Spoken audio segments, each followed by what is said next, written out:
ہمارے مولا امیر المومنین صلوات اللہ علیہ، صلوات پڑھنے والے محمد و آل محمد، بہت زیادہ تعریف اور مدح کی انہوں نے قائم کے ناز شروع کی، اور بہترین جملے جو امام زمان کے ناصروں کے لیے کہے گئے وہ امیر کائنات کی طرف سے۔ اب کتنا عظیم جملہ ہے، فرماتے ہیں کہ یعرفون اللہ حق معرفتہ، یہ وہ ملت ہوگی جو پروردگار کی اس طرح معرفت رکھتی ہوگی جس طرح حق ہے معرفت۔ یوحدون اللہ حق کا توحید، جس طرح حق ہے توحید کا اس طرح ان کے اندر توحید موجزن ہوگی۔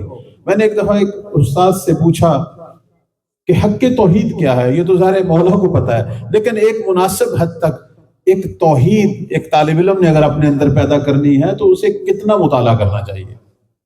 انہوں نے کہا 1000 گھنٹہ پڑھے، 1000 گھنٹہ، پھر وہ مناسب حد تک توحید اپنے اندر پیدا کر سکے گا۔ پھر توحید واقعاً اس کی گفتگو میں بھی نظر آئے گی، اس کے اخلاق اور اس کے عمل سے بھی اس کے جلوے جو ہیں وہ نظر آئیں گے۔ اب کہاں ہم 1000 گھنٹہ توحید پڑھتے ہیں؟ مثلا جس نے توحید کو پڑھنا ہے وہ تمام آیات قرآنی جو توحید کی ہیں وہ اس کی نگاہ سے گزرے، ان کی تفسیر گزرے، اسی طرح وہ روایات توحید کو پڑھے، اس طرح وہ جو کتابیں ہمارے علماء نے جیسے توحید مفضل ہے، توحید صدوق ہے رحمت اللہ علیہ، اس طرح جو بزرگان نے جو کچھ کیا یہ سارا، اس طرح ہمارے ائمہ کے جو مناظرے ہوئے توحید پہ، لگر یہ ساری چیزیں ہماری ہیں پڑھنے والی۔ تو یہ وہ مقامات ہیں جہاں سے یہ ملت تیار ہونی ہے۔